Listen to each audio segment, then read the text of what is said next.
Welcome to the Boomer Woman's podcast, where we are embracing the journey. I'm your host, Agnes Knowles. Many women listening today know what it's like to carry a family on their shoulders. Some of us lived through single parenthood ourselves. Others are now watching our adult children navigate parenting while juggling work, finances, childcare, and the endless mental load that comes with keeping a household running. But what if some of the stress isn't about working harder? What if it's about creating better systems, asking for help, and letting go of the guilt that so many parents carry? My guest today offers a practical and compassionate perspective on modern parenting, resilience, routines, and the ways families can support one another across generations. Whether you're a parent, grandparent, aunt, mentor, or simply someone who cares about the people raising the next generation, there's something here for you. Listen now to my conversation with Pat Hankin.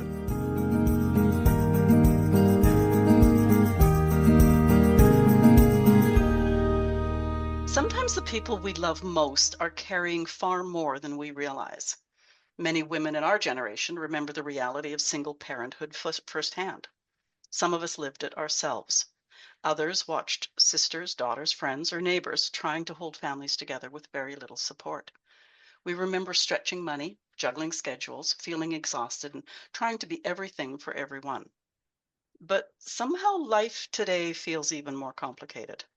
Parents now are navigating not only the emotional weight of raising children alone, but also rising costs, relentless schedules, constant digital demands, childcare challenges, isolation, and the invisible mental load of trying to manage absolutely everything without dropping the ball. And for many boomer women, there's now a second layer to the story. We're watching our adult children navigate parenting in a world that feels faster, heavier, and far less connected than the one we knew. We want to help. We want to support our children and grandchildren. But sometimes we're also asking ourselves, what actually helps? Where are the boundaries? And how do families support one another without everyone becoming overwhelmed? My guest today brings a thoughtful and practical perspective to exactly those questions. She combines lived experience, deep research, and systems thinking in a way that feels compassionate, grounded, and refreshingly honest. Today, we're talking about caregiving, mental load, family support, resilience routines, and the evolving ways women across generations are trying to hold families together. Pat Hankin, welcome to the podcast for Boomer Women, where we are embracing the journey. Oh, thank you, Agnes. Fun to be here. Okay, what first made you realize there was a need for practical systems-based support for single parents? That's the origin story is because of this community I was managing. It started during the pandemic. I had more time than I usually did. My daughter, I'm a single parent, had gone off to college, so I had a lot more time. And I started poking around, and I found this community of 470,000 single parents online. And Wow. yeah, it was pretty extensive. And here in the States, we have a 50% divorce rate. We have 19 million households that are headed by single parents.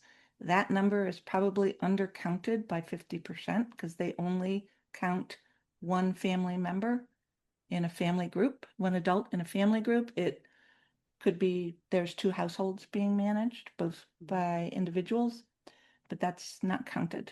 It's one adult in the family group.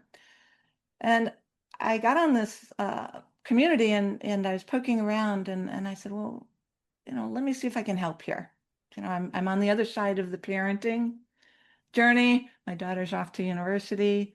I have my own company, but it's getting really slow because of the pandemic. And so I emailed the moderators and I said, can I help? I'm actually a professional moderator. There aren't that many of us around. Can I Oh, can okay. I can I help? And they didn't answer me.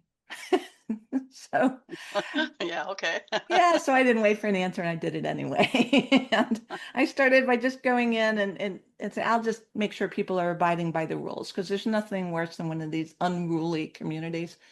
And thankfully, there were very few incidences of creepy guys asking people out on dates or people soliciting for funds, poor me kind of thing, which were both against the rules. So I didn't have a whole lot to do for that. And I was reading through the community and I said, I know the answer to that. I got something that a resource they can use. Oh, here's a statistic that'll help them. And a couple things that were, I was tiptoeing in, but I was getting a lot of likes. It was very, very gratifying. I Yeah. said, well, there's some value here from an older person talking to people just out on this journey. And some of them were very young, some of them were older. There was absolutely in that size population, 470,000, it's not monolithic. It's everybody you can think of, men, women. And that it struck me as I was answering these questions, my background, I was particularly in the one around money and finance, where my background is, that this was basic information that people just didn't have. I was pretty surprised by that. Now, I shouldn't have been because I look for that information, right? I'm in finance, so I go and look for information about managing households and budgets and savings and things like that. And the other thing was when I would answer that people were really positive and supportive, not only of me, but of each other. Okay, good. And because I was answering these questions, the same questions over and over again, tends to be a bit of redundancy in these things. I was keeping a file and I sat there and I said, okay, I've got this big file here. What do I do with it? Right? It's now going on a couple of years. And somebody asked the question, they posted, this started this thread that said, where do I read about being a single parent? So I did my research, and there was no comprehensive fact-based book about this. There's memoirs, celebrities, people talking about abusive relationships or narcissism exes, narcissistic exes, but there really wasn't sort of a fact-based book that brought all this information in a readable level to people that they could digest. So that was what initiated, like, this could be my legacy. I can put this together for Mhm. people such that it's universally designed for everyone. I'm agnostic to how someone became a single parent. And it it would be helpful to people to be able to dip in whenever they needed to, wherever they were on their journey. So I'm imagining too that because you have walked the walk and you are now pretty much over and over and done. Ah, dear. Are There we will be ever the really done? well, I was just going to say there will be those moments with any luck. I was really thrilled. My son is one of these people. If he has a major decision, maybe not now, but like when he was college age, if he had a major decision, he would phone maybe the 5 or 6 most important people in his life, get all their opinions, and then make his own decision from that. So it was Uh-huh. like, oh, good, I do still matter. You're in the one I and am the still five. on the That's great. list. Yeah, right. Phew. But what I was going to say too is just like you mentioned, like the celebrity and the people with a specific issue, Mhm. they're going to write a book or give information through that lens. Whereas if you are a step or two removed from any of those lenses, then you can give, I think, what was your word? No fluff. Fact based and no fluff is how you talk about your Oh advice. yeah. Yeah. That's true. If I start reading something and I have to read 3 paragraphs to get to what the point is, they've just wasted 3 paragraphs of my time that I don't have. And if they're wasting my time, I can imagine what they're wasting for a single parent's time. Mm. So if somebody's looking for that, or it starts out, I don't know about you, but oh, please. If you're anything like me. The term for that is throat clearing. Yes. So I wanted to respect people's time and people's intelligence as well, and be able to take this down to a really basic universal level and then point them in directions where they can find more information Oh, if they want to perfect. dive deeper into it. So there are 133 academic citations in the book. Oh, wow. Yeah. Okay. Yes. Okay. Now we're going to get to your book again later. Mhm. A few questions for you, though. You talk about mental load. Right. And that's got to be a phrase.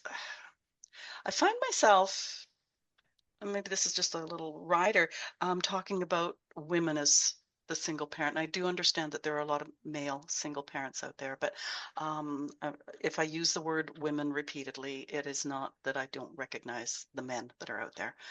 Hmm. But anyways, mental load is a phrase that many women, single parents, they recognize that right away. Can you talk about that in terms of single Yeah. parenthood?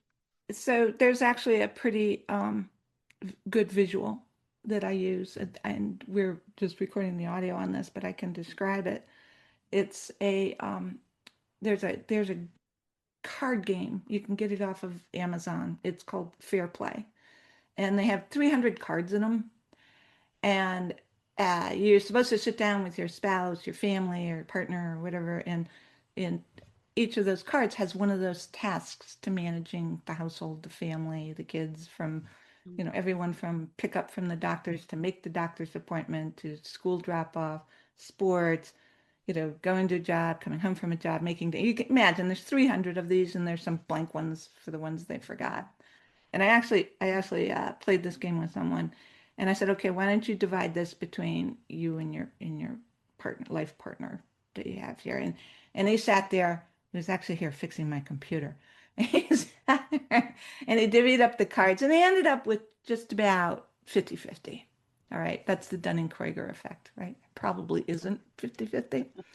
But he's got his cards out 50-50. And I took the cards and I said, here, hand me your cards. And he did. And I put them together. And I said, congratulations, you're now a single parent. And that visual really, I think, helps crystallize for people what the mental load is. And you add to it that like you said in your intro, the world is speeding up. It's going too fast. There's more information coming at us. There's more information coming at our kids. That it can be crushing if we haven't developed a system to deal with it. So the mental load is becomes really problematical if we're carrying it around in our heads. If it's staying up there and we're trying to remember it all, every appointment, every step, every two steps forward. And it also pushes us just into the present. Now that sounds pretty good if you're, wanting to be a Buddhist in the present.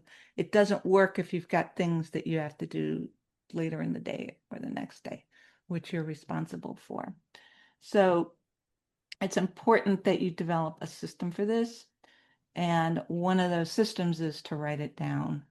Um, and I favor analog because the science is in on physically writing things out and how it imprints on your mind. And do a time audit on yourself. What are you spending your time doing?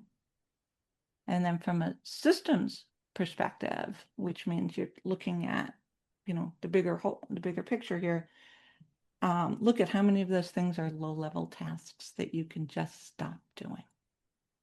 That's sort of the first step. We've got lots of other steps to go through there, but knowing where you spend your time, and my time audit comes up that I can manage outside my job. I can manage 5 things a day. My 5 things might be different than your 5 things. Might be you can do 10 things, but my 5 things are there. So I know not to schedule or count on getting more than 5 things done in the day. That can help with the mental load. The other part of that with the mental load that we talk about is letting people help you and knowing how to get people to help you. And putting together a group of people to help you so that you've got more of a composite partner. You haven't got a partner sitting there every day, but letting people be successful in helping you is another big part of that. I remember I wasn't, I guess, technically a single parent, except my former husband would be gone for like 3 months at a time. Mm-hmm. So I can remember that we had like the babysitting co-op, Mm-hmm. and there was never money. It was just points. I And, like that. so you'd figure things out. And if you needed somebody, in an emergency, or if you had something 2 weeks out, there was another mother there that could run interference for you, take the kids, pick up the kids, something like that. Hmm. Now, I just recently interviewed somebody whose daughter is maybe 30-ish, I can't quite remember. And her friends formed, instead of wine night, they have admin night. And that's not to say they don't have a glass of wine, but they bring all of their admin stuff, whether it's bill paying or Brilliant. signing up for stuff, that all that stuff, because same thing. Like if I'm struggling with this, it could be that my friend over here is really good at it and can Hmm. explain it, help me with it, something like that. And I just think those cooperative groups have got to be a piece of brilliance. Yes. And how did you ever encounter people who were keeping score in those groups? And how did you manage, or somebody that you might have felt was not pulling their weight or their points or something? How did you make sure that everybody it was fair play, so to say? Okay, this is just going to talk to my personality more than Uh-huh. that of my friends. Uh-huh. First of all, it was neighborhood based, so that was handy. Uh-huh. I always tried to be a little ahead of the game, so I tried to do a Right. little bit more for my friends, so that when I did ask, they would go, "Oh, of course," because Agnes, is would do it for me in a second, like that sort of thing. Yeah. Yeah, Yeah. it was so Beautiful. long ago now that I don't remember exactly how the point system worked. Yeah. But yeah, it's not, I don't remember anybody sort of constantly taking and never giving, anything like that. Yeah. So I only say that because um I've had that people tell me two specific incidences where they felt it wasn't sort of evenly Oh, okay. divided, and Yeah. that's I never had that kind of community, so Mm, I'm just asking for these other people that yeah. they would do that. Yeah. I guess, does it, I mean, you just talked about a little bit about sort of a time management thing. Is that when you start saying no to that person who's always, Yeah. If you're like me, you hate uh, saying no, but no, you I learn know. well Yeah. after a while, Yeah. right? Yeah. Yeah. So, and sometimes you just can't, and saying no is important. Unfortunately, there's a term that's been weaponized, a psych speak term. I'd like people not to use it. It's like I'm setting my boundaries with Okay. you. I find that to be um, judgmental, and that's a term that I hear tossed around a lot. So it's great that I like your approach, which is give 10% more, right? Yeah. And then it because chances are you're going to take 10% more at some point. So I Well, like it's that. there if you need it. Yeah. Yeah, exactly, exactly. So that's fabulous with I'm it gonna, building I don't know if we're going off into left field a little bit here. I'm going to question you about the word boundaries, that. because I find that when I have boundaries in place, they protect me. It's not about the people out there. I'm not putting a boundary around that person. It's to protect me, whether it's my time or my energy or whatever. Um, I think it all depends on how you're presenting that. If you're just, if that's an internal conversation, I think that nobody could get offended by that. It's like you watching out for yourself. oh, okay, yeah. If you're verbalizing it, Mm, that's where it doesn't sound particularly friendly. yeah, okay. Yeah. So thank you for that clarification. It- Yeah, no, and thank you. As I say, it's, yeah, all in the eye of the speaker, all in So the the mouth of mental the load, speaker. we're mental load. Yeah, we want to. I hope I sort of painted the picture of why, and I don't think that you have to be a single parent to feel that. You're 3 months away, on your own it was a pretty good.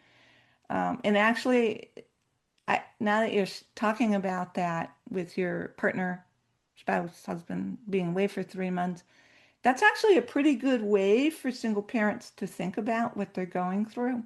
And I know it sounds really crazy, but I think a mindset that it's time limited helps. Right? You could say, okay, maybe in 3 months, these things will get done.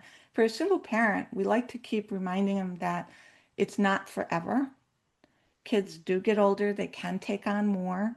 Things do change, right? Your job changes, your home life changes, and that's a really good way of thinking about it.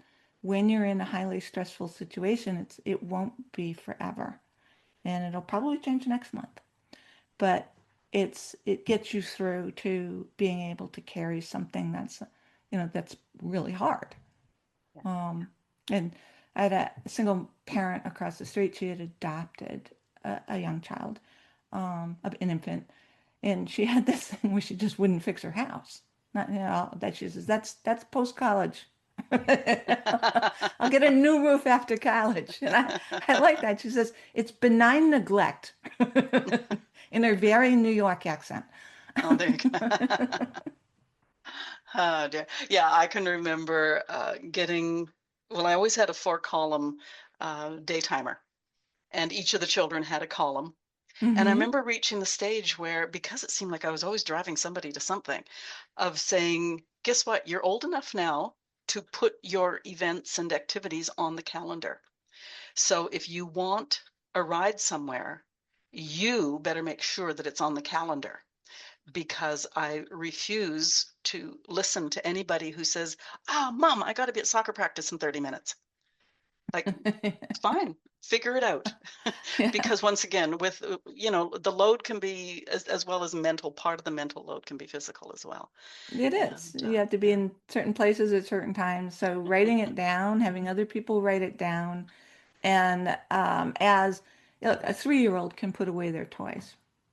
And Mhm. one of the things that's happening here is people over servicing their kids. We all over service our kids too much. And I actually had somebody call me a helicopter parent. I guess it was a teacher or some medical professional. And as I explained, I was an older single mom. It was unexpected, that I would be there. But somebody calling me a name like that didn't really faze me so much at the age of 40 as it would have, you know, at a much younger age. And I'm probably older than these teachers anyway. And I looked at them and I said, "So I'm a single mom and I have sole responsibility for my child. I work 60 hours a week in a startup. When's all this over focusing supposed to happen?" And it was that kind of, they had this preconception that they put on me, not knowing anything about me, when I was just simply asking a question on I think it was how to better access services for something. So, my response is take a deep breath, step back, and if somebody that you're dealing with, like was a teacher or a nurse or anybody in your community, look at them as a team member that actually can provide some help to you. I've had teachers clue me in on behavior things. I've had medical professionals give me quick and easy advice over the phone, when I didn't know why, she was coughing or something. And these people there was the postman who used to take my daughter for a walk up and down the street as he delivered the mail. I lived in a cul-de-sac. And yeah, I was around, but it was just these are all people that little bit at a time can build you a support system to kind of take that mental load off. And one of the things you have to recognize who they are, and the other thing is you have to be grateful, Yeah. right? Yeah. You have to be grateful. So two thoughts is, first of all, I can't imagine anybody that I know letting the letter carrier take the child. I could But see him. I oh, could yeah, see him. yeah, yeah. No, no, and I'm sure he was lovely, which is good. But I want to go to the generational place right now is, my kids are all in that 40 age range.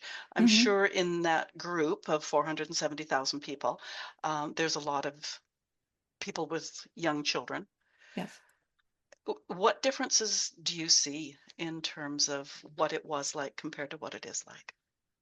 what it was like when I did it versus, or what it was like when Yeah, I was. I'm just thinking, like my adult children have young children now, Mhm. and fortunately, so far they're all there's Intact. two parents involved Yeah. on scene, but yeah, compared to when they were kids. Well, there's some things that are easier. The advent of remote work was a big one. Mm, It was a lifesaver for one. Never applied to me. You basically had to have your arm cut off for you to take a day off work, kind of thing. The I think kids are more anxious now. They were anxious then, but they're here in the States, and you can tell me if this is different in Canada. Even back then, there was a feeling that the economic gap and the opportunity gap was widening quickly. And the feeling was you had to have a certain set of credentials for you to be able to have a middle class or upper middle class lifestyle. And what I saw then, and I think it's really become over the top now, is this frantic behavior for your kid to succeed on a set of terms, certain set of terms, whether it's athletics or school or something. And of course, that's created quite a problem with children. There's that book out, The Anxious Generation. And I can tell you now, and all the people listening here, that it all works out. And that as a single parent, actually, you've got a lot of advantages that other people don't have. And hear me out, because I know it seems overwhelming. You are creative, you're resourceful, your kids have to step up. You are far more forgiving on letting them, to fail.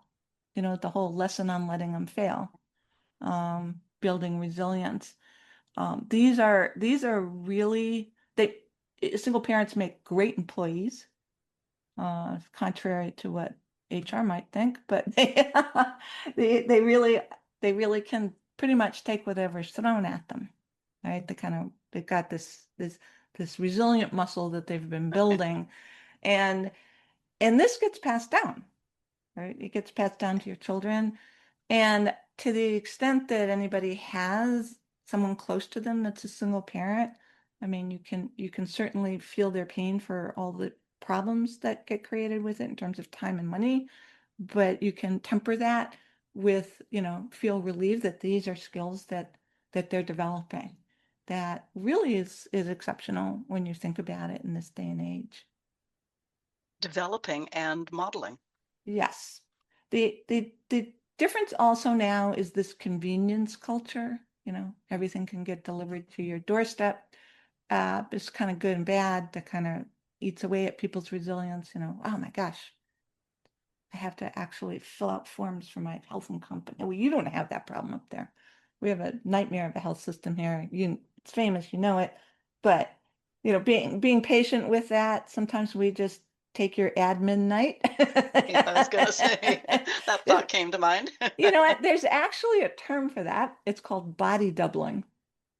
Okay. And when I'll say to my daughter, "Oh, just throw all your paperwork in a paper bag, come home to visit, and we'll sit there. I'm not going to do it for you, but we'll spread it out on the dining room table. And as we work through it, if you have a question about it, I'm here."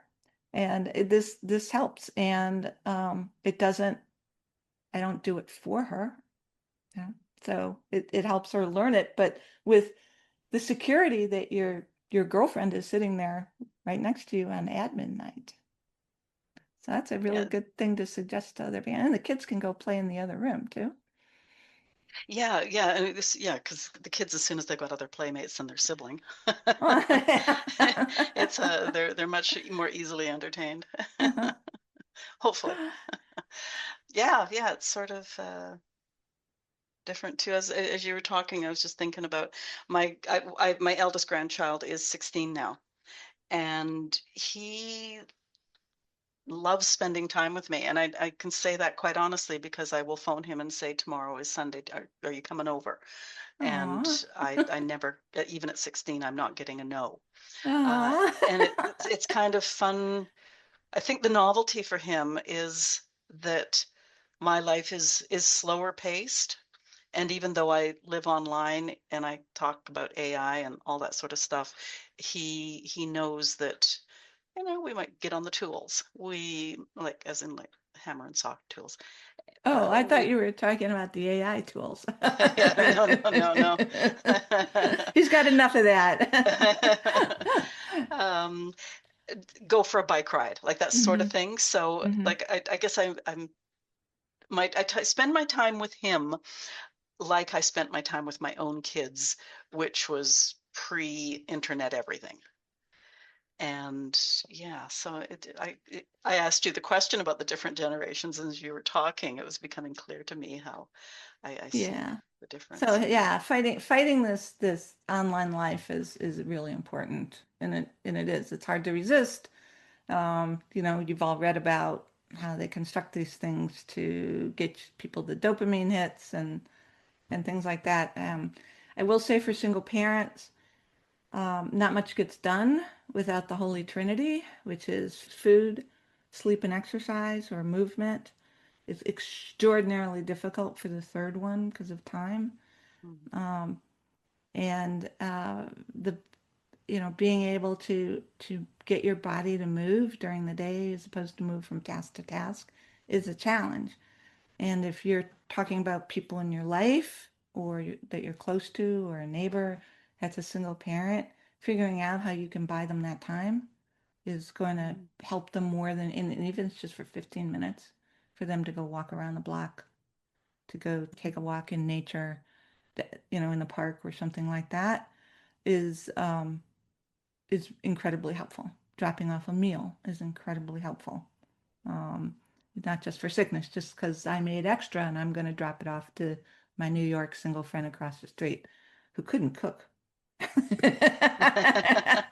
But You may just be answering my next question is mm, like from our angle as boomer women who yeah. are often grandmothers, Hmm. how do we help out without overstepping? But you've perhaps answered, like whether you go spend time with the children so mom can get out and go for a Hmm. walk, or take the kids out to the park and do something. I mean, or cook a meal, like that sort of thing. Is that? Yeah, so anytime that anything that saves them a few steps is wonderful. For them to be able to disconnect, as long as they're not then going and connecting and doom scrolling, that, but you Mm, can't judge that, which actually brings up the next thing is everybody's got an opinion of single women. It has a certain, a single parent, mom, particularly moms. The dads get a break on this one. It's stereotyped in the media. We have Hallmark movies. They all get married in the end. We have, movies how they're all in minimum wage jobs. The fact is, most of them make a solid income. They just don't have solid time. And being able to get past any preconceptions you have and lose the judgment, because it will, people will feel it. They feel judged everywhere, everything they do. And I would talk online with one woman. She was going in for a parent teacher conference. And she was really, we were having this conversation back and forth. She was really stressed about it because she had gone to this private school as well and had a very bad experience and was now kind of projecting forward to were they going to say things about her kid and then judge her for being a bad parent. This is a very common thing to happen. And it's people in the grocery store and it's things like that. Whether it's in our head or not, there is a lot of judgment out there. And if there's someone in your family or that you know, my suggestion is to suspend judgment. And as boomer women, and I know I was a late bloomer boomer, but as we've got a lot to pass on, and it's really helpful for next generations to have it if they don't feel judged and they'll be more open to receiving it. So doing something together and just talking about one small thing at a time is is pretty helpful, usually in the form of questions. Um, you know, how are you feeling about managing time? Or what do you think about this that happened?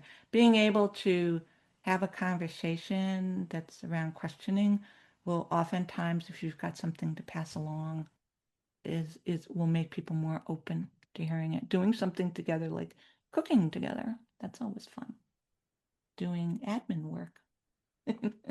I was just going to say, I like the way you had mentioned your daughter coming home from college with like all that paperwork crap in Yeah, a bag. And if she can do it, great. yeah. But if she needs help, it's not like you're saying, well, I can do it better. You're not saying, like, I taught you this, why don't you remember it? Like, none of that. It's just, Mhm. you do it. If you need help, stepping back again, stepping back, but Yeah. being there. Yeah, and particularly this gets a little bit more difficult if you don't live near them, Mm. right? If it sounds like you're fairly close to Yeah, to your the grandchildren. Yeah, children, yeah. grandchildren, and it's I have a group that I do this once a week walking club with them, and they're all providing childcare for their grandchildren. Mm. And none of them are complaining about it, but I'm getting the sense that some of them would rather not be so much childcare, but it's a necessary thing. I love the, I don't know if you have the same childcare situation as Quebec does, where they pay $5 and that's it, kind of thing. It's It's hit covered and through. miss. It's hit and Out miss. here, I think it's $10 a day, but Okay. it's still hit and miss. Yeah. So it's a big problem here. We don't have the workers. We don't have, the facilities. We don't have, it's just extremely difficult. I use students. That's what I used Mhm. because we have all these colleges and universities. But if you are, if you want to help out your children and, your grandchildren, a big way to do that is childcare, either by funding it. We're putting it in an account for them. We're helping them access it. There are 15 different ways you can access it here in the States. So getting a very time limited thing that you can do that's not going to overstep it, that, that solves one of the huge problems for a lot of people. The other thing is, how do you have a job when you're back up, when your childcare fails? And then you get labeled as unreliable. Um, that's another stereotype. Actually, even at the Walmart's got a particularly punitive system for that. And considering the number of people they employ, they might want to rethink that. Right? I'm on a mission to have all these benefits that employers provide put in a basket. So it's not just, oh, the single parents get this and the non-single parents get that and the singles get nothing. You just put it in a basket to what you as an employer can afford and you let people pick and choose what they want to buy out of the basket. I mean, that's primarily, I'd like to see sort of, that kind of agency work into it. But nobody's asking me. But when they do, I'll give them that. And We will circulate this podcast far and wide, and they'll be lining up at your door.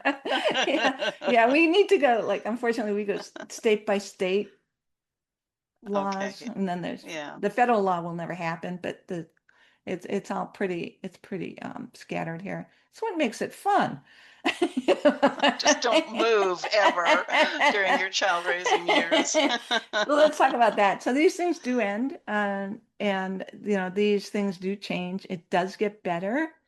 I would read a lot about what people who once you can't leave. It's illegal to leave your kid home alone under the age of 13 here. Yeah, it is. Uh, There's something up here too. I just don't know what yeah. it is. So once they get over that age, depending on the child, because some kids are more responsible than others, they had built-in after-school care kind of thing. The issue is that information's all there. It's just all scattered. It's all scattered. So I counsel the single parents, male or female. It is 20% male, 80% female here. And that doesn't count divorced people where two houses, they have joint custody and two houses are being maintained. I do counsel them, make a list of all the things you need, all the things you just don't have time to look up, like what are all my childcare options, right? And if somebody says, what can I do to help out? Be able to provide to a grandmother, an aunt, a cousin, whatever, these specific time limited things. You're not assuming they're in it for the long haul. This is something that really could get you to the next step in whatever you're trying to do. And it makes people feel good to help you. Yeah. I don't mean to keep on talking about my own situation, but I know No, it's with my great. my two daughters, who between them have 5 children, it's coming up for the summer, and come August, I'm going to say to them, you will have a list that we have. Teachers up here have something called Pro D days. It's professional development. And invariably it goes on the Friday before the long weekend, where Monday's a statutory holiday. And, I say, like, give me the list of Pro D days as soon as you get it, because then I can mark it on the calendar and Perfect. not do podcast interviews or something. Yes. And so once again, I'm prepared ahead of time. So some of that I'm sure can help grandparents too, of like, if it's something that is going to be showing up, just remind them to say, like, if you want my help, then give me that information. Well, what you're absolutely illustrating here is you have been through this. You have the experience, right? And this is something that somebody in the parenting journey probably hasn't thought about, right? They haven't, and they don't know where the pitfalls are. All the camps and all the childcare here leave the last 2 weeks in August. I don't know what it is, because maybe we have terrible weather the rest of the year, but it is, you cannot find childcare for love or money those last 2 weeks. Okay. And being able to work through that, and knowing that you have to do it like in April, right? That you're going to face these last 2 weeks. Yeah. I mean, you just illustrated that you, as an experienced older person, whether it's your kids or not, just know this is coming. And your question is, have you thought about what you might want to do these last 2 weeks in August, or that Mhm. pro Dev Day or something Pro like D that? day. Yeah. The pro D Day. Day. I like that. But being the older, more experienced person in their life, you can't do a data dump of everything at once. Obviously, nobody retains that. But being able to parse these things out, um, it makes everybody's life a lot easier. It makes the parents less stressed, and therefore the kids less stressed. If I can blow my reputation right out of the water, I am also the parent when my children were in the range of, I don't know, 7, 8, and 9, who dropped the children off at school one morning and went off to do whatever it was I wanted to do that morning. And it was a Pro D day. And the school then started phoning the people on my backup list until someone said, yes, I can come and get her children. They can spend the day with me. Oh dear. And that was in the days before cell phones. So it was like, oh Lord. I'm okay. See, I'm getting embarrassed here just No, you admitting shouldn't be. that. Well, that's it. I want to take this away from you, okay? This was actually probably the best thing you ever could have done for your kids. This is absolutely. And you're like, why, Pat? So I don't want anybody to feel shame or embarrassment or guilt or anything. So I am, I am the daughter of a single parent. My mother was the child of a single parent, all different reasons through the Yeah. generations. Um, and I was the one who got left at school because my mother had a 50 million other things to do, and she also worked. And I learned to ask people for rides. And it didn't feel good, but I, went on to be a pretty capable person of handling a lot of things. And so I had everything lined up with my job. I worked downtown Boston. It was a half-hour cab ride away. I took public transportation. And I did get this with my daughter one day, which was I didn't. The coach had canceled. My daughter played a lot of sports. Had canceled practice and neglected to tell the parents. Oh And my goodness. Okay. they had a early bus, a late bus, whatever bus, and they had sports bus. They had lots of buses, and they neglect to tell the parents, and probably 50% of them had both or all adults in the household working.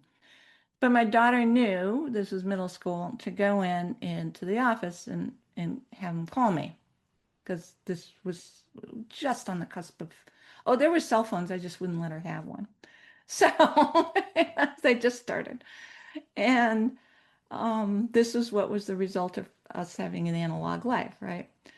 And they said, there's the practice was canceled. The coach had told this other student to tell all the other students, these are middle school. Of course, she forgot.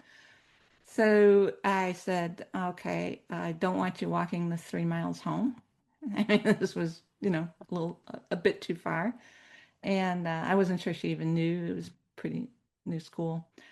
And you're just gonna have to wait till I come get you. I've got to leave work chunk. I'll be there in an hour or so. And she lived.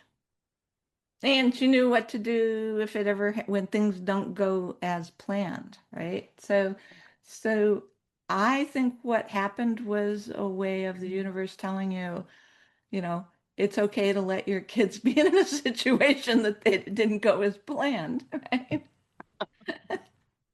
It does teach you resilience. Yeah, well. You don't feel any better. Okay, well, I think you did fine. Well, they're all adults now and responsible and everything else, so we'll just do, leave it at that. do they remember They didn't that? suffer. I don't know. I don't think I'll ever. No, memories are kind. And the reason I say that is I just had the conversation literally half an hour before we came on here with my youngest daughter. And I said, one thing I feel really guilty about is blah. She looked at me and she said, when did that happen? And I went, like, don't you? She said, no, I remember this and this and this and this. And I'm going like, so I've been carrying this guilt all this time over a parenting choice that I made, and you see it a totally different way. And so, so obviously, if that's if there's I a got single parent listening to us right now, take that away too. Yeah. Well, that's it. And there's a difference between shame and guilt. Okay. Guilt's Hmm. actually a healthy emotion. It means I screwed up, I'm going to fix this. Right? Shame is I screwed up, I'm a bad person. Shame has no place in parenting, single or not. Right? It is absolutely not. Um, and give yourself some grace, give everybody else, cut everybody else slack when they mess up with, your ex does this, drops the kid off on a pro D day. Come on. Everybody's got things they've done, and I'm giving you the benefit of the experience. Yeah, there's a lot of things I would have done differently, but uh, I can't sort of list them now. But I can say that whenever I really screwed up, it generally had because I didn't have enough sleep. I hadn't eaten the right food, and I all my physical energy was directed elsewhere. So I think that don't they have that acronym for kids with, hungry, tired? There's when a little kid's having a meltdown. Are you hungry? Are you tired? Angry. Something like that. But I do want people to cut themselves and everybody else a break right now. It's like the shame stops here. Um, the yelling stops here.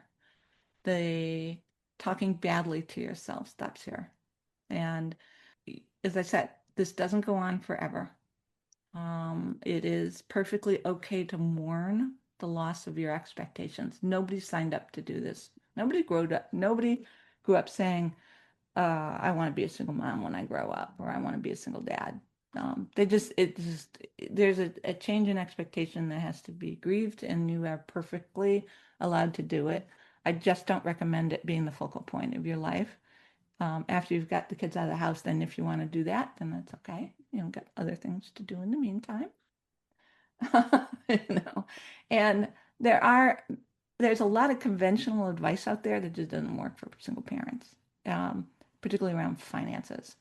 I do not have a problem with incurring debt as you're going through these very expensive high need periods. Right?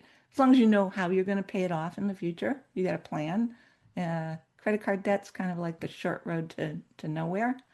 But many times I accessed that, home loan. I owned my house. I had to fix a roof. I had to, buy a car. I had to get tutors, for some special thing. My daughter's dyslexic. Everybody in my family is. Um, Spoiler alert, she's a scientist now. So, it's with the right tutoring, you can work through this. It's it's not your kid doesn't get a learning disability because you're a single parent. 25% of Americans have it. Most of them for it's wholly manageable with what we know now. And so I'm not going to talk to you about your lattes and cutting them out to fix your budget. I'm going to say understand that that can be a tool and how to do it. I was going to throw a name at you, but I'm not Who? 100% Go sure. ahead. Who? Throw. Oh, no, what was it? I'm going to get sued. Was it David Buck who wrote the book, The Automatic Millionaire or something? And that's Uh, one of the things he suggests is, cut out those lattes oh, every morning. I think it was Susie Orman used to do it. Maybe And they all do that there's then. a I lot of don't things I know. liked about Susie, but that, she wasn't writing for single parents. But the other thing is, a car now costs a year's salary for a lot of people. Mm, They're pretty expensive. And the conventional wisdom is that you only buy a used car, a car you can pay for cash. And for most people, that's like a used car. It that if you don't have access to substitute transportation or a second car in your house, that's in the long run could really cost you. Getting to your job, getting your kids to school, making people feel really stressed because that happened in my life. Our car always breaking down, and we lived in the country. So, it was really a long walk to school. And it's just not worth it. And a car is a depreciating asset.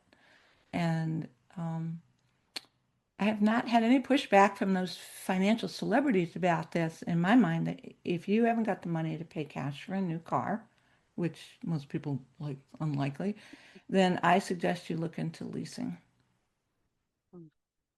which can have a much more manageable budget. If you get a used car, you're going to have, we say here, you can either have a car payment or you have a repair bill. Your budget doesn't change. That's a nice way to look at it. There we go. But I am not trading in my 1994 Toyota. Oh, wow. You're good. Yeah. So, well, that actually tells me is like as far as the car goes, I don't want to see you, mom who's stressed out, showing up in a giant SUV, or a muscle car, right? I'm talking Toyotas, Hondas, Kias. I'm talking about basic transportation. Kids are off school, you can go crazy, right? Yeah, So, yeah. Okay, let's talk about routines. oh, okay. Love them. Love them. Okay. Why are they important? Were we talking about the mental load before and how many things you have to rethink to recreate your day?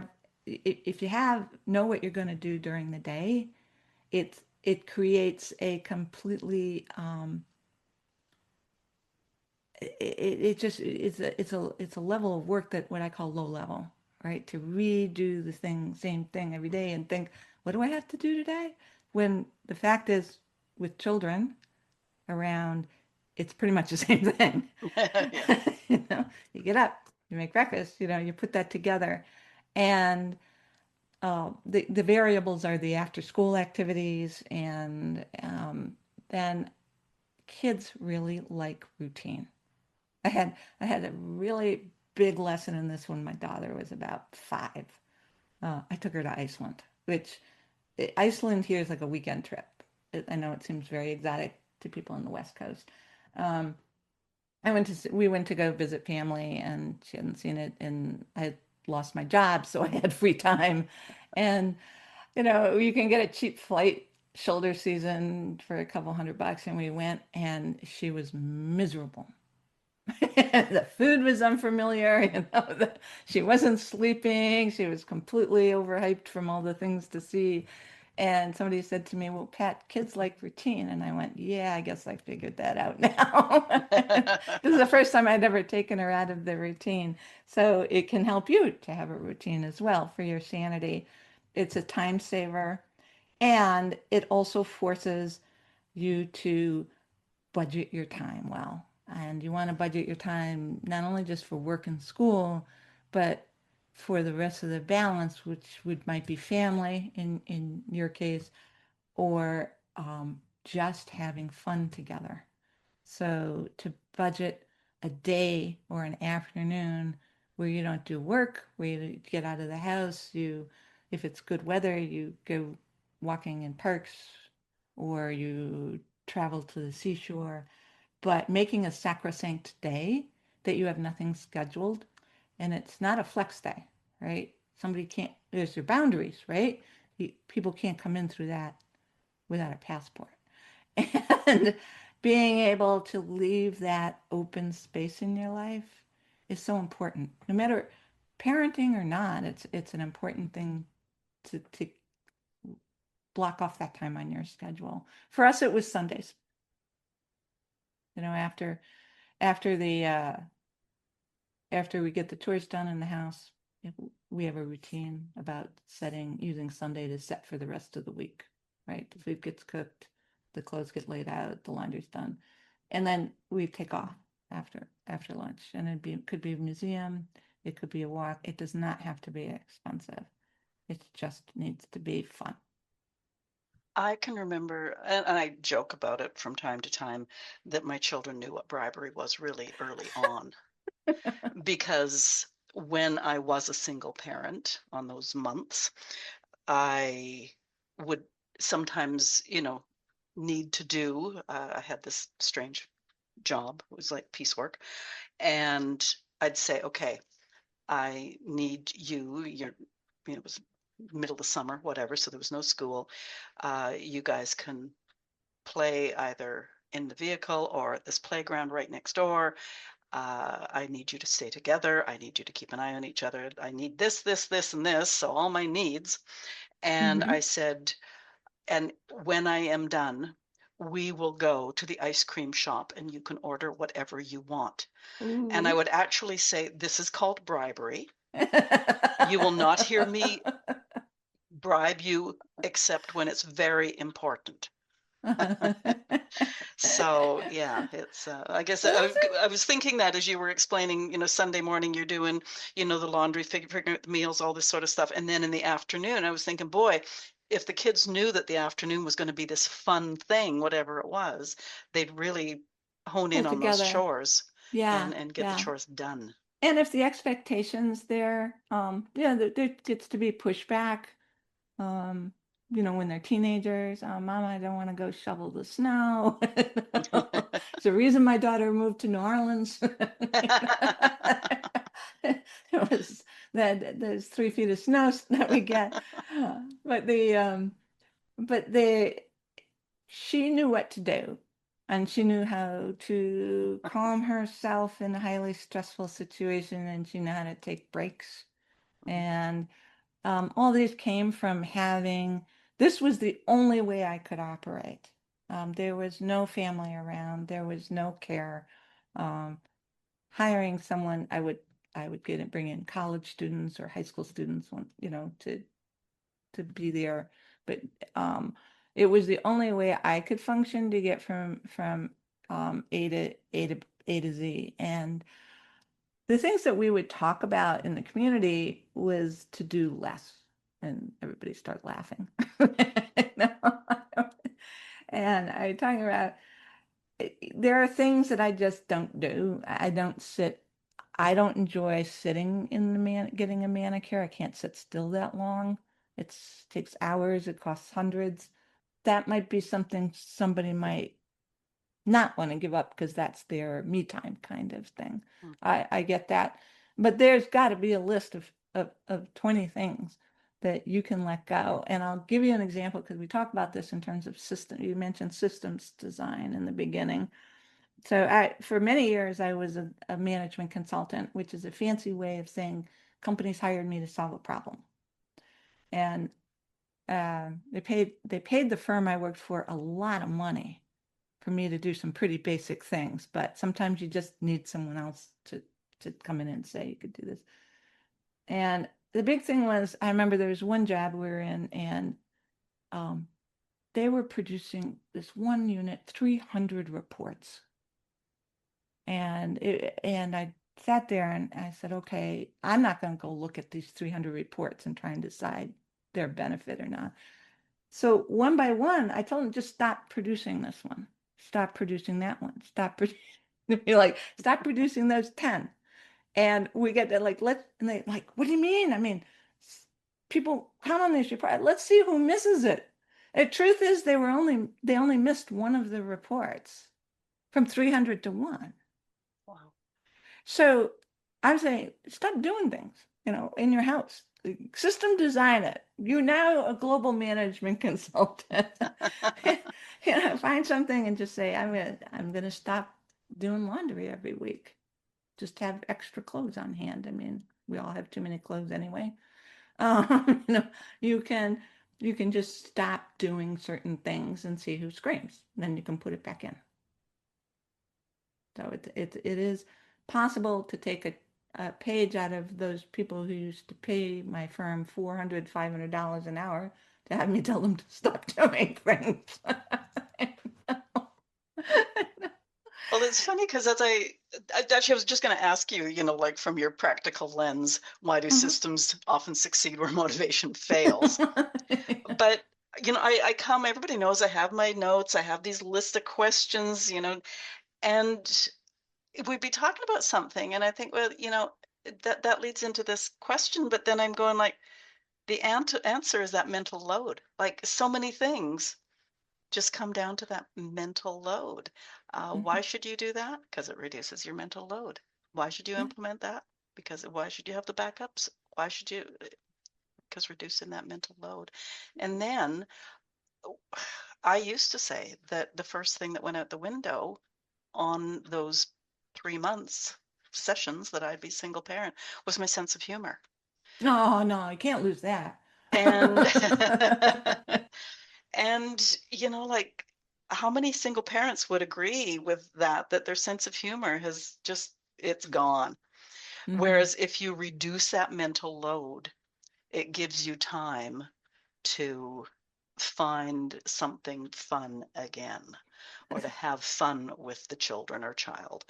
And it doesn't have to cost money. It can be as simple as just sit in the backyard and have an ice cream cone together. Anything. It is. Kids have a great sense of humor. If you lost yours, you can tap into theirs and borrow it Yeah. for a little bit Yeah, till you right. get it back. Yeah, that would have been scary in my no, I'm just kidding. As I said, my daughter's a scientist and she loved any animal in the planet. Um, Everyone she wanted to pet kind of made me a little scared, but we kind of got the boundaries around that one. But she could mimic them. I mean, she would mimic. She could mimic turkey vultures that would crack me up to no end. And if you take a breath, your kid's funny. Watch them. Kids, they don't they have TV shows about funny kids doing funny things that are just the Yeah, funniest videos. I don't Um, own a TV. oh, good girl. Wow. There's probably nothing to watch on anyway. Yeah. There is, but there are these things where you think about it. Your kids are funny, and your sense of humor, it does help you laugh at things. The thing we used to laugh about is my cooking. I'm actually an active cook. I'm not, even though there's chefs in my family, I'm not a gourmet cook. Anything more than 5 ingredients doesn't get made. Um, What's an active cook? You move I around, you cook every dance while you're meal. cooking? Yeah, that's a nice way to keep that movement going.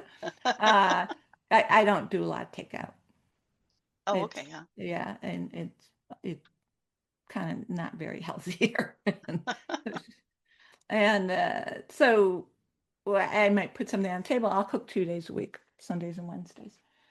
Um, And I'll say, oh, I try this new recipe and I'm make this new recipe. You never know what your kid's gonna like, right? And you might have picky eater, but you put it on the table and the kid really doesn't like it. And so we would give it a eulogy and dump it out and go get takeout. Jeepers. I was just thinking, as you said that, that's where grandmas come in handy. My kids would not eat watermelon when they were small. They just thought it was the most disgusting thing ever. So when my mom was visiting one time, she thought she was doing the kids this wonderful thing, and she brings home this big, huge watermelon.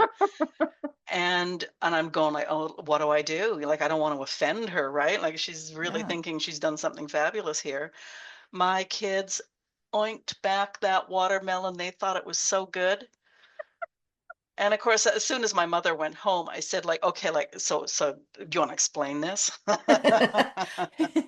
Why does didn't. my watermelon not taste good and grandma's does? Well, you're bringing up probably the most excellent point of anybody who wants to help a single parent or knows a single parent or any parent is you are one step removed from the familial struggle. And there's a whole thing around puberty where they start to differentiate and it's just a they're kids and they're kids, they're teens and they're teens and they will so much more listen to somebody who's not their parent than they will to you, right? So, you can, I used to bring people along on so we did this 50 state tour. Every week, 2 weeks a year, we travel to a different part of the country. And um, people liked our adventures so much they would come with us, and I called them friendlies, right? Because then all I have to do is drive. I don't have to talk. I got my vacations done, right? I've done the planning and it cuts through any tension. But the people who are not you oftentimes can be more heard than by your children than you because we're like the Charlie Brown adults in Peanuts. Wow, wow, wow, wow, wow. They might hear someone else, better. And that's just the other thing you can do with a friendly or an adult is have them brag about you. Now, this sounds really kind of silly, but what it does is there's there's no second parent in the house telling them, oh, it's Mother's Day. Let's go get your mom coffee in bed because she's such a great mom. That doesn't happen, right? So this is, have them to counter all. You're the one as the parent. You have all the rules. You've got all the discipline. You've set the schedules. You've done the routines. You're a drag, man.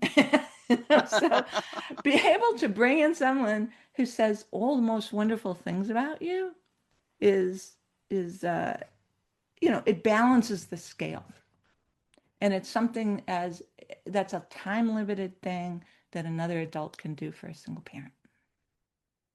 Oh my God, this is great. It's interesting listening to you, and I hope I have a pen and paper right here. I should have been taking notes, but listening to there's a lot of things that you said that there's things you didn't have the words, but you were saying it anyways. I can't quite explain it, but it's been really sort of interesting listening to, and maybe it comes down to that mental load where I'm going like, oh yeah, that's that mental load she was talking about. But just yeah, it's you really know your stuff. Oh, thank you. What This was a 4-year project. what have you learned about resilience through this work? Oh, that single parents are just about the most resilient people you'll meet on this planet, and they should be celebrated for it. I think resilience is really important to model for your children too, if we want them to have any shot at anything in the future. Right? Amazon did us all a big disservice, by making everything so easy. On the other Mhm. hand, it did make it easy for single parents, right? We didn't have to go to the store for everything. Um, I'm so glad Don't you use brought that up. Amazon either. Yeah. So I'm glad you brought that up because I would have to say that's probably the single biggest thing you can pass on to your kids, is what I've learned. Um, I look at my daughter who had far less resources open to her than a lot of the kids at her school, and I looked at what she plus managing multiple learning differences. Mhm. It just shows me that it is probably the biggest thing you can pass on to your kids, whether you're a single parent or not, is learning to fail. And that is just the biggest lesson. And for yourself, cutting yourself a break and learn knowing that you could have given up this gig anytime. You could have dropped the kid off on a firehouse step somewhere, or a hospital or something, but you didn't. You stuck with it. You play while you're hurt. You show up when you're sick. You're a professional, and not everything goes as we plan, but some things go better than we planned. So we'll take the win. We'll take the W. Okay, so it's the Boomer Woman's podcast, which means probably, I'm not saying that there aren't women out there that are single parenting their grandchildren, but as a grandmother, hmm is there anything that we haven't talked about that you want grandmothers to think about if their children are single parents? Well, yes. First of all, there are 3 million grandparents raising their kids, Wow. their Okay. children's children. Okay, that's the number. There is actually a couple really good podcasts about that, and I can send you the links on that. I think as far as boomers, we have the advantages. We had to figure it out in the midst of a whole lot of competition. There weren't even enough chairs in the classroom for us. There were so many of us, right? I don't know if your group experienced that. And that, when you think about it, that's a pretty good parallel to today's feeling of competition for scarce resources or perceived scarce resources. So you have, as grandparents, a lot to pass along, putting yourself in that situation for your kids and being able to say, so things were pretty scarce when we were growing up, because there were just so many of us competing for the same thing. And these are some of the ways I dealt with it. And talking about your own life and your own stories is really a very non-judgmental way of doing it. And I think we'll be heard. Yeah, that's interesting that I have actually just I messaged somebody else on Podmatch saying you talk about passing on story and come and talk to us about that. So it's interesting that you are also saying the exact same thing. And I agree. I mean, story and history there's so many ways to define history in the family way, but yeah, to pass that on is so important. Okay, so the parenting community is that on Facebook, did you say, or is it? No, it's on Reddit actually, but Oh, the community I moderated was on old Reddit. There's a new Reddit. It's now 1.5 million. Obviously, this topic isn't going away anytime soon. Um, can you they send me can, the link? Can I sure, put not right now, but just sure, before writing a this goes note, live? Okay. right? And it is different in terms of its tone. I will make that caveat there. But you can go through, and I no longer moderate on it. I took time.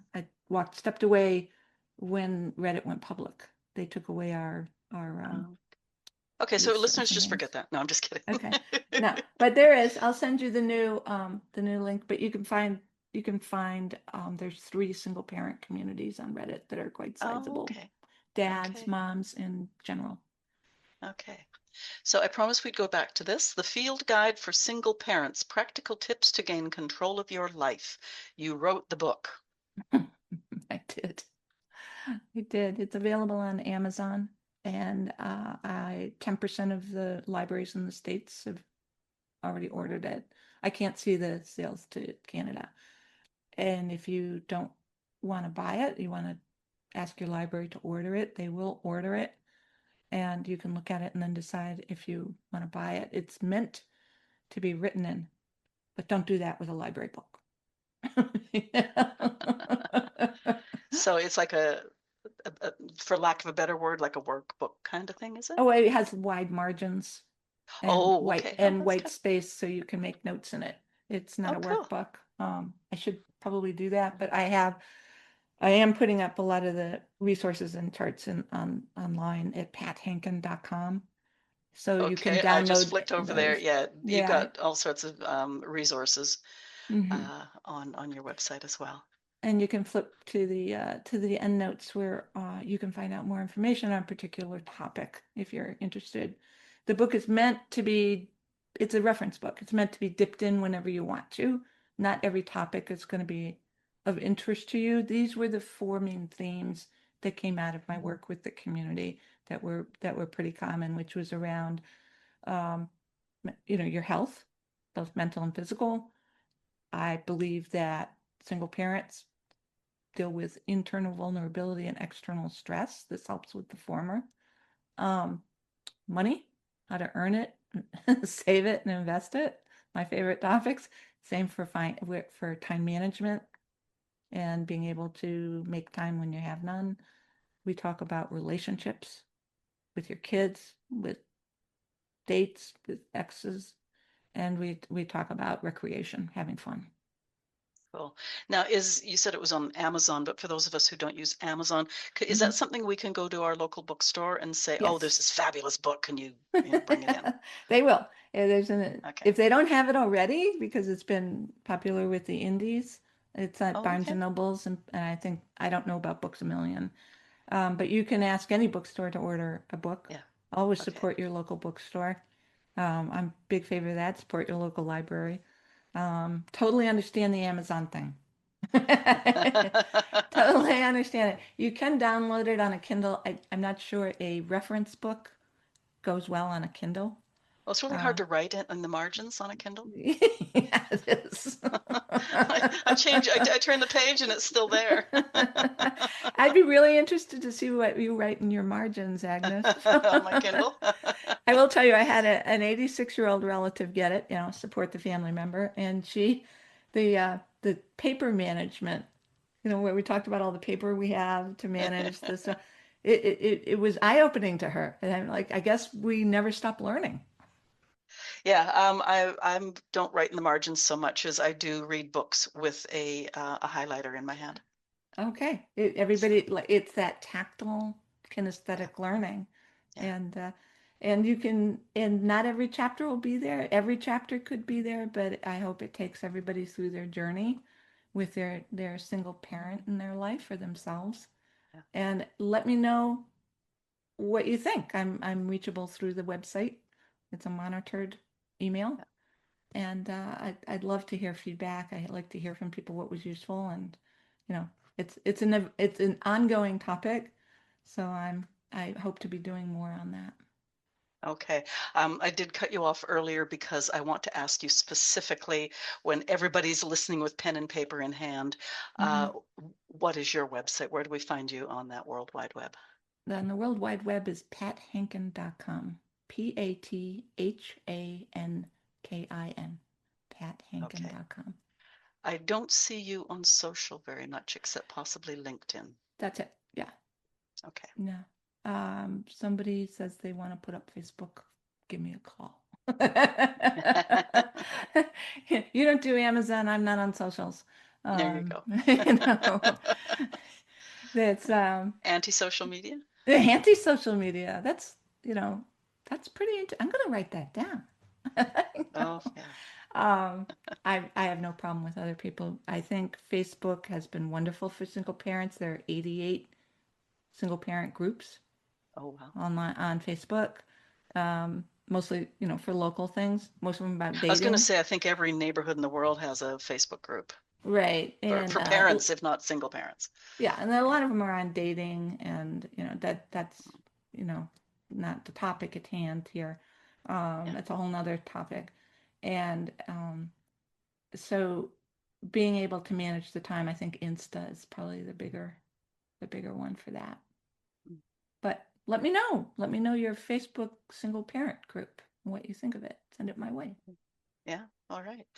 Can I ask you a personal question before we close? Sure. I don't know if I have the answer, but go ahead. It's not that hard of a question. All right. So your daughter has gone south, and Yeah. and this is geographically, folks.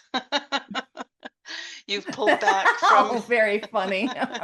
Okay. I well, got it's just it. it can be a phrase, you know. It is, yeah. And then okay, you've pulled back from your Reddit work. Hmm. What do you do now for ha ha ha? What? Well, this is actually so I actually my hobby is weightlifting. Oh, cool. Okay. Yeah. And I talk about getting out of your comfort zone and seeing things that are different. I work out at this bro gym, and one of them was in a bodybuilding competition. And I'm like, well, it's not my kind of thing to watch like mostly naked guys up there, but okay. And I went and I attended one of those competitions, so it was very inspiring. I You still, attended or you participated? oh no, I wouldn't participate. Okay. There is a women's competition, but I have a chance now as I get to work out a lot. I get to hike, I get to walk. And this mission for helping improve the lives of single parents is takes up most of my time. It's my passion. I also still consult to companies. Okay. I'm still work as a business strategist. And people find me. I don't go out there anymore. And I love telling people to stop doing things. And Except listening to the Boomer Woman's podcast. Keep ex doing that. oh, education. You can't.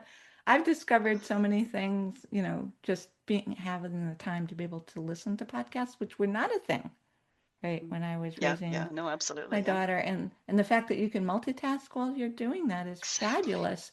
Yeah. It's being, discovering all this stuff that I had to like put aside while I was in the high need phase of raising my daughter. It's been fun, and I've met so many interesting people on this book tour, and I really appreciate you having me here. Yeah, no, no, this is great. Okay, listeners, I'd love to hear from you on this one. Have you experienced single parenthood yourself, or are you now supporting an adult child who's raising children on their own? What's been the hardest part and what's actually helped? You can join the conversation in the comments, which are below. And if you're on the website, you just keep on going down, down, down, down, and you'll find the comments section. If this conversation made you think of a daughter, a sister, friend, co-worker, or another woman carrying a heavy load right now, please share this episode with her. Sometimes feeling understood is the first form of support. If you're enjoying these thoughtful conversations about life, relationships, reinvention, caregiving, and creating the next chapter after 60, I'd love for you to follow the Boomer Woman's podcast on your favorite platform so you don't miss an episode.